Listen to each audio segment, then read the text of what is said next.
Hello, this is how I do clotted cream. I am not British. I have not had real clotted cream. I've looked at different recipes and I've tried it. Because I have an aversion, I have to avoid homogenized milk. So I've done this recipe with powdered milk and raw milk, and in here you see 4 sticks of unsalted butter. I've done it with salted butter and it turned out very salty. It's still good, but it turned out very salty. And to this I am adding a quart or 4 cups. So that's a stick per cup of skim milk. There's no fat in this milk, so I don't have to worry about the homogenized fat in there. And just slowly get this up to heat. And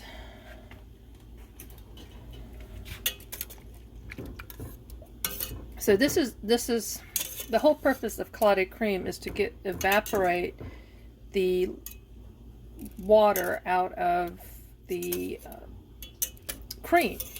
Also, I cannot find any heavy cream in my area that's not ultra pasteurized. Everything's ultra pasteurized.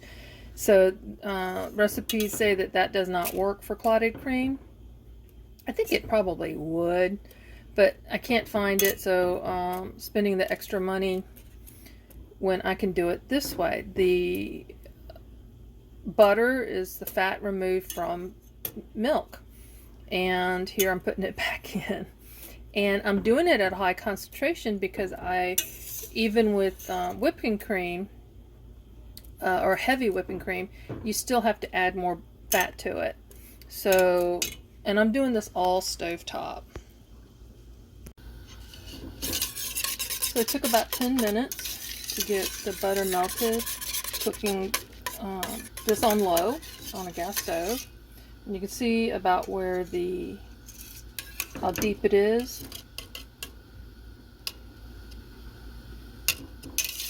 And now we're going to slowly reduce or evaporate, however you want to call it. And I'm not going to be stirring it the entire time, but I'll be coming over here frequently to stir it. It's been 50 minutes, and I don't know if camera will show, but it's like 1/8 of an inch. I don't know if you can see the darker line above where it was original. Kind of see here, not quite 1/4 inch.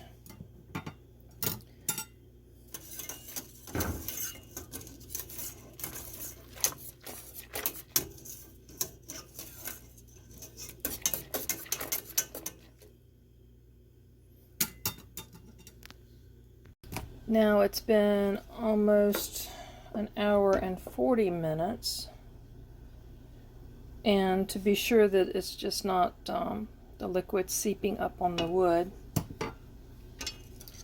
I've been keeping an eye on this too, and it was much higher, so that spoon is pretty accurate. Now I can let this go a little bit longer, and I think I will, because in the past when I don't do it, I'm gonna make it a 2-hour recipe. So I got another 30 minutes to go. The clotted cream that I made will have a little bit of runny dairy milk at the bottom. So I'll go another 30 minutes. Now this is what it looks like when it's cooled for about 30 minutes. Just wanted to show how much it's reduced. It was originally where the wires had straightened out.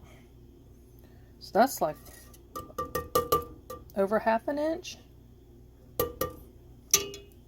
This is a 1.5 quart loaf pan, and it's about half full.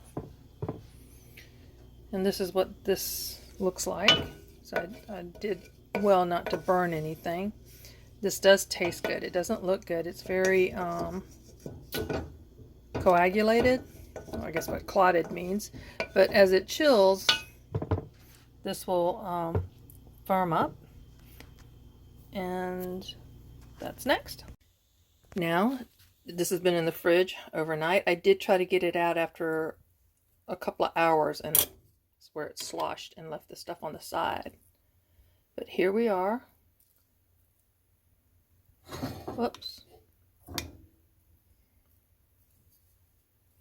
And I'm going to put these into little condiment cups, lidded condiment cups for the tea party tomorrow. But there's the clotted cream. Oddly, the batch I made with powdered milk was smoother than the one I did with the skim milk. There's a little powderiness to it, but as this gets to room temperature, I think that will go away. Just right now, it's very cold. And that's it. There's all sorts of other methods. I'm not saying this is the best one. This is the one that works best for me.